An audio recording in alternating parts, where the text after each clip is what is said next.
Hoje, você vai conhecer a história completa do Espírito Santo de uma maneira inédita. Você aprenderá quando o Espírito de Deus começou a agir na Terra, quando ele deixou de atuar e quando ele voltou a agir de um modo que muitos ainda não compreendem.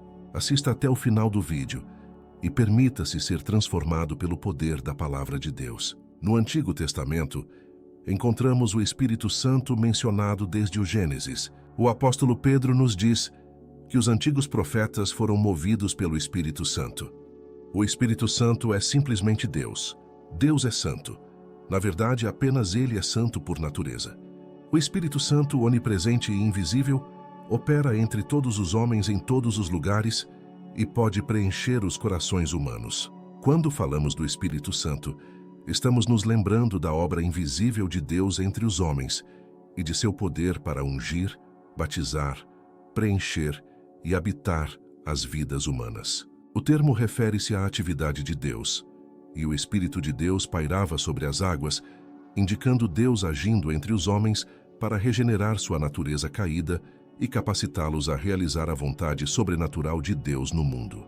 A Bíblia se refere ao Espírito Santo como o Espírito do Senhor, o Espírito de Deus, o Espírito do Pai, sendo todos esses termos referentes ao mesmo ser.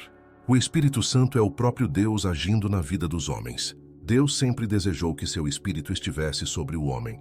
A partir de agora, você verá como o Espírito Santo agiu na vida humana desde Adão até os dias atuais. Quando Deus criou o homem, ou seja, Adão, colocou sobre ele o seu Espírito Santo. No entanto, Adão não obedeceu a Deus, que então retirou dele o Espírito Santo, resultando na morte de Adão, conforme a Bíblia relata. Deus impôs uma restrição a Adão, deixando clara a penalidade caso essa restrição fosse violada. E ordenou o Senhor Deus ao homem, dizendo: de toda a árvore do jardim comerás livremente, mas da árvore do conhecimento do bem e do mal, dela não comerás, porque no dia em que dela comeres, certamente morrerás. A restrição imposta por Deus a Adão era que ele não deveria comer da árvore do conhecimento do bem e do mal, e a penalidade por violar essa restrição foi clara. No dia em que comesse, ele certamente morreria. Dois aspectos significativos merecem destaque nessa penalidade. Primeiro, se Adão comesse da árvore, a morte ocorreria imediatamente, naquele mesmo dia. Segundo, a expressão certamente morrerás enfatiza que a morte aconteceria de maneira absoluta, com 100% de certeza naquele dia. Em Gênesis 3, conhecemos a história de como Satanás enganou Adão e Eva, levando-os a violar a única restrição imposta por Deus, fazendo-os comer da árvore do conhecimento do bem e do mal. Após consumirem o fruto da árvore, conforme Deus havia alertado, deveriam ter experimentado a morte naquele instante. O desafio reside em Gênesis 5, que afirma: e foram todos os dias que Adão viveu 930 anos e morreu. Portanto, segundo as Escrituras, Adão continuou a viver em seu corpo por muitos anos após ter comido da árvore do conhecimento do bem e do mal. No entanto, Deus havia declarado que ao comer daquela árvore, ele certamente morreria naquele mesmo dia. Então, o que realmente ocorreu no dia em que Adão e Eva comeram daquela árvore? Eles morreram como Deus havia dito ou não? Quem pode resolver este enigma para nós? Ideias humanas, teorias, religiões e tradições não podem nos fornecer todas as respostas. Somente a palavra de Deus pode fazê-lo. Deus não mente. Então podemos concluir que, no dia em que Adão e Eva comeram da árvore proibida, eles realmente morreram. O diabo, ao enganar Eva, disse: certamente você não morrerá. Se eles não tivessem morrido naquele dia, Satanás estaria correto e Deus estaria errado, o que é logicamente impossível.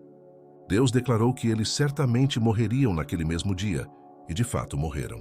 No entanto, como eles continuaram a viver em seus corpos após comerem da árvore, é evidente que possuíam outra forma de vida além da corporal que foi perdida naquele dia. Devemos buscar nas Escrituras a compreensão de como o homem foi criado e quais eram as partes do seu ser. Isso nos permitirá entender o que foi perdido naquele dia. A Bíblia diz que o Senhor Deus formou o homem do pó da terra. Isso se refere ao corpo do homem, pois os elementos do corpo humano são encontrados na terra.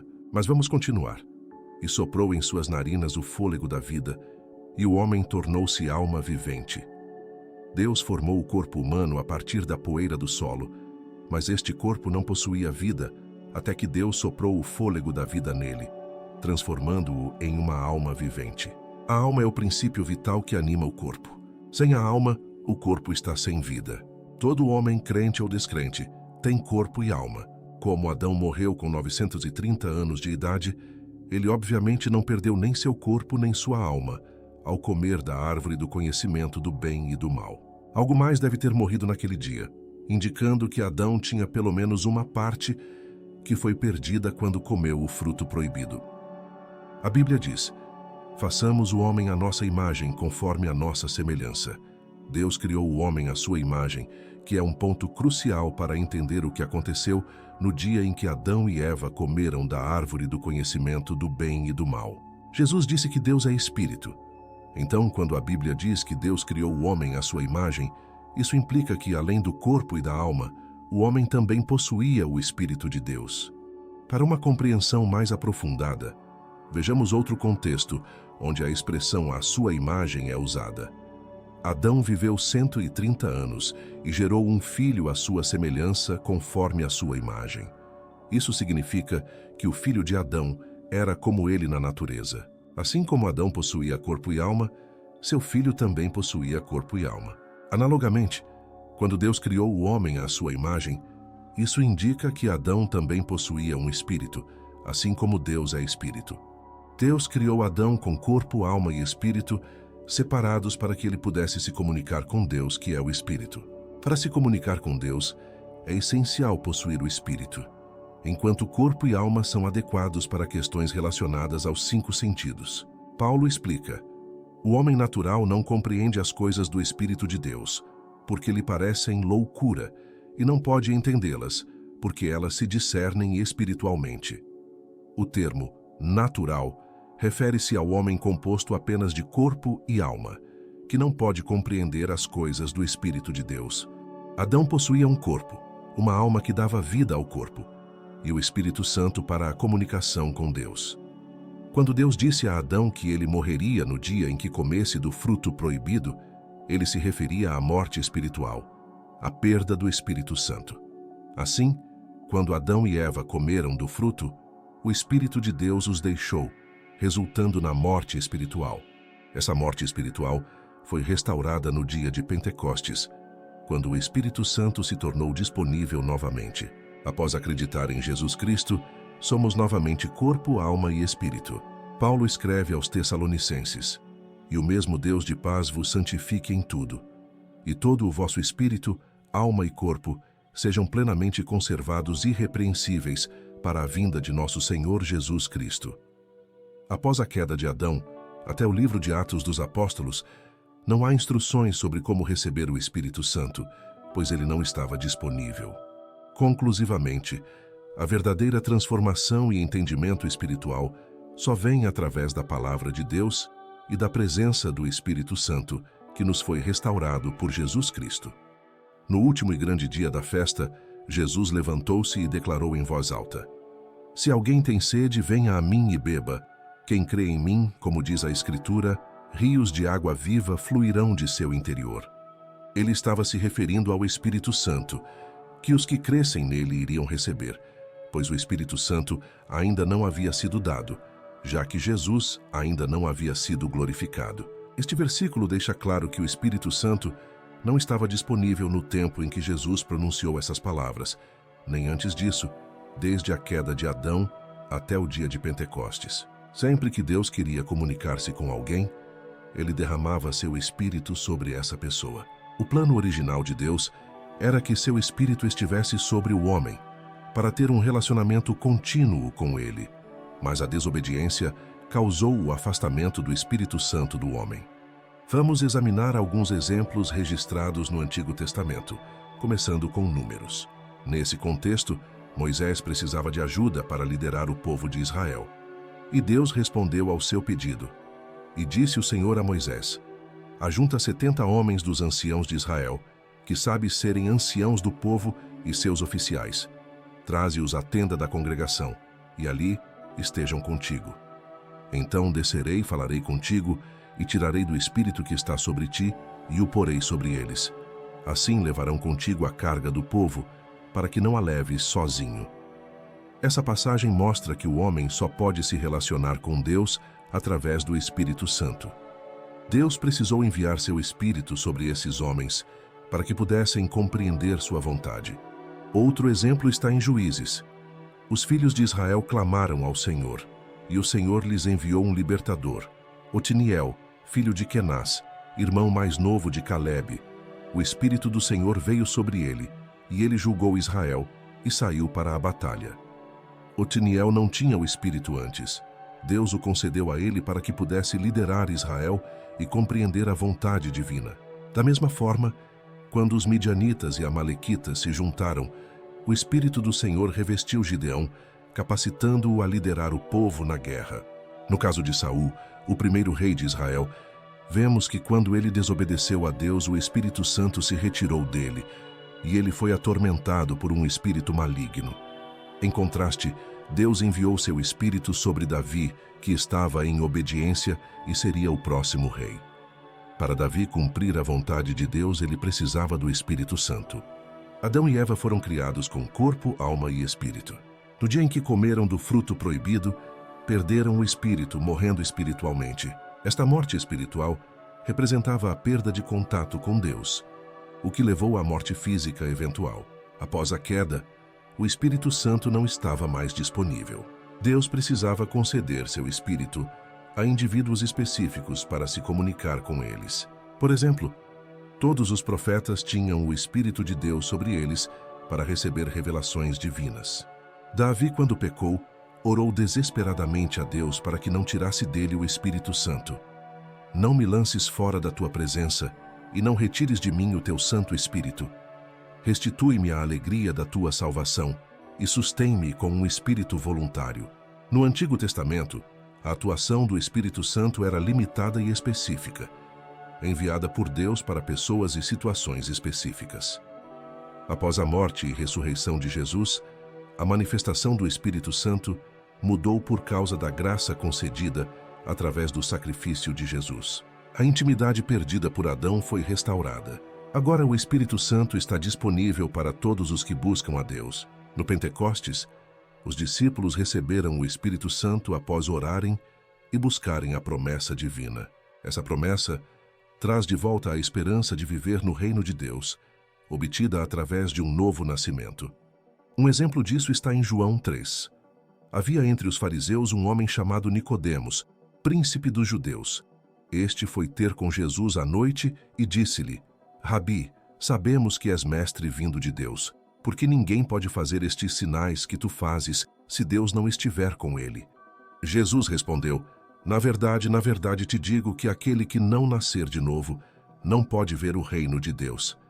No texto original grego, nascer de novo é traduzido como nascer do alto. Segundo as palavras de Jesus Cristo, ninguém pode entrar no reino de Deus sem passar por esse novo nascimento, ou nascimento do alto.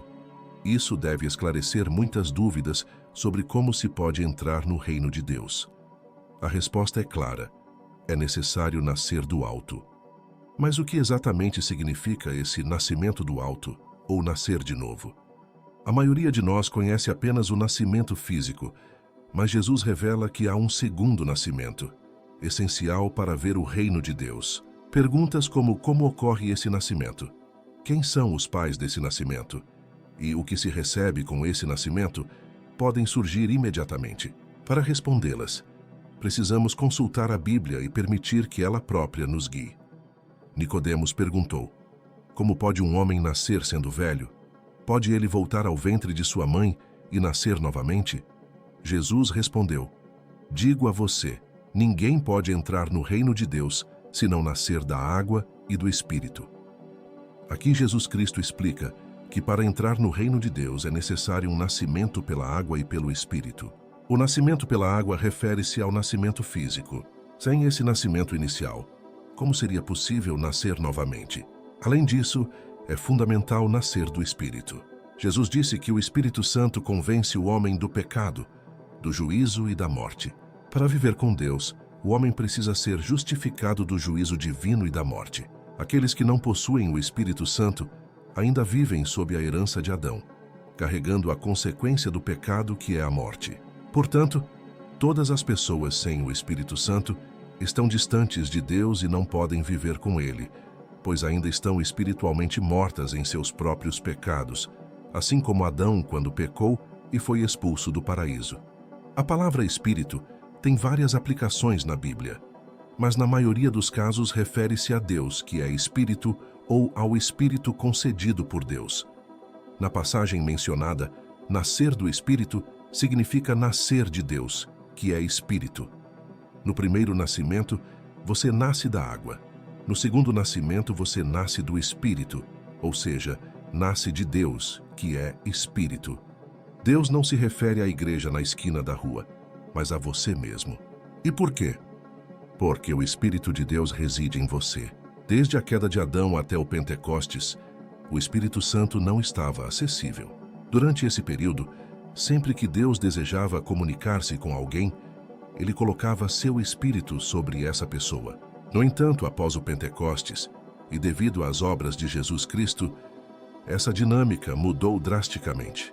Desde aquele dia, o Espírito Santo tornou-se disponível como um presente para todos aqueles que sinceramente creem que Jesus é o Cristo, o Messias, o Filho de Deus que ressuscitou dos mortos. Além disso, qualquer pessoa que crê sinceramente se torna um filho de Deus, experimentando o novo nascimento ou o nascimento do alto. Como resultado, Deus pode restabelecer a comunicação conosco e com Ele. Além disso, o Espírito Santo passa a habitar em nós, ao contrário do Antigo Testamento, quando ele estava sobre nós. Paulo afirmou que nós nos tornamos verdadeiramente o templo de Deus, porque o Espírito de Deus habita em nós. Essa é a história do Espírito Santo, sobre nossas vidas neste mundo. O homem sem ele está morto, sem vida, sem esperança. Mas aquele que busca o Espírito Santo tem vida, porque nasceu do alto, nasceu de Deus. Espero que você tenha gostado do vídeo. Deixe seu comentário se você aprendeu algo novo. Se você ainda não aceitou Jesus como seu Salvador, ainda dá tempo. Arrependa-se de seus pecados e creia no Senhor para que você receba a vida eterna. Deus abençoe.